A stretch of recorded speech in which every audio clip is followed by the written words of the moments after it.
Albert Einstein once said, everybody's a genius, but if you judge a fish by its ability to climb a tree, it will live its whole life believing that it is stupid. Ladies and gentlemen of the jury, today on trial we have modern day schooling. Glad you could come. Not only does he make fish climb trees, but also makes them climb down and do a 10-mile run. Tell me, school, are you proud of the things you've done? Turning millions of people into robots, do you find that fun? Do you realize how many kids relate to that fish swimming upstream in class, never finding their gifts, thinking they are stupid, believing they are useless? Well, the time has come, no more excuses. I call school to the stand and accuse him of killing creativity, individuality, and being intellectually abusive. He's an ancient institution that has outlived his usage. So, Your Honor, this concludes my opening statement, and if I may present the evidence of my case, I will prove it. Proceed. Exhibit A. Here's a modern day phone. Recognize it? Here's a phone from 150 years ago. Big difference, right? Stay with me. Here's a car from today, and here's a car from 150 years ago. Big difference, right? Well, get this. Here's a classroom of today, and here's a class we used 150 years ago. Now, ain't that a shame? In literally more than a century, nothing has changed. Yet you claim to prepare students for the future? But with evidence like that, I must ask, do you prepare students for the future or the past? I did a background check on you and let the record show that you were made to train people to work in factories, which explains why you put students in straight rows, nice and neat, tell them sit still, raise your hand if you want to speak, give them a short break to eat, and for 8 hours a day tell them what to think. Oh, and make them compete to get an A letter which determines product quality, hence grade A of meat.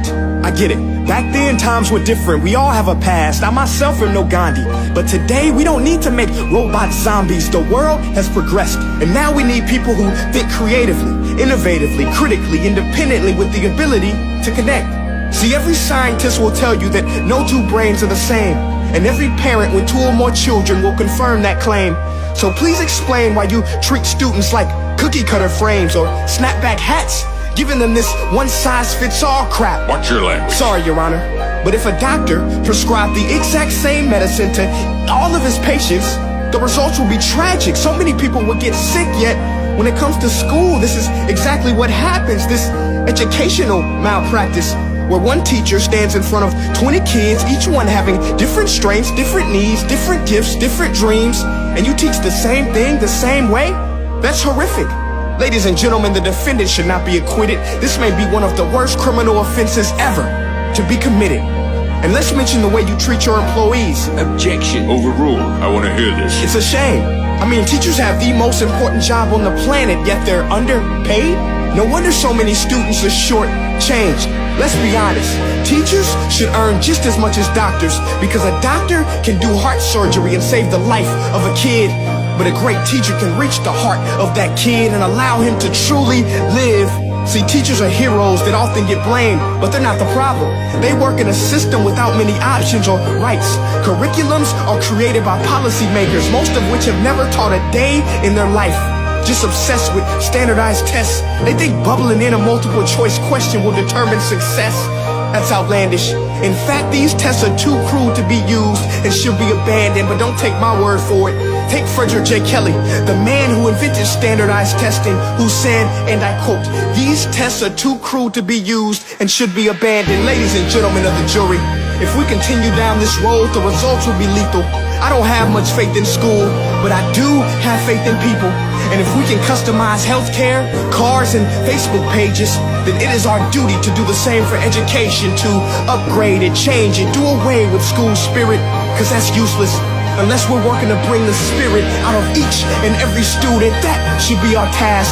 No more Common Core. Instead, let's reach the core of every heart in every class. Sure, math is important, but no more than art or dance. Let's give every gift an equal chance. I know this sounds like a dream, but countries like Finland are doing impressive things. They have shorter school days, teachers make a decent wage, homework is non-existent, and they focus on collaboration instead of competition. But here's the kicker, boys and girls. Their educational system outperforms every other country in the world. Other places like Singapore are succeeding rapidly. Schools like Montessori, programs like Khan Academy. There is no single solution, but let's get moving.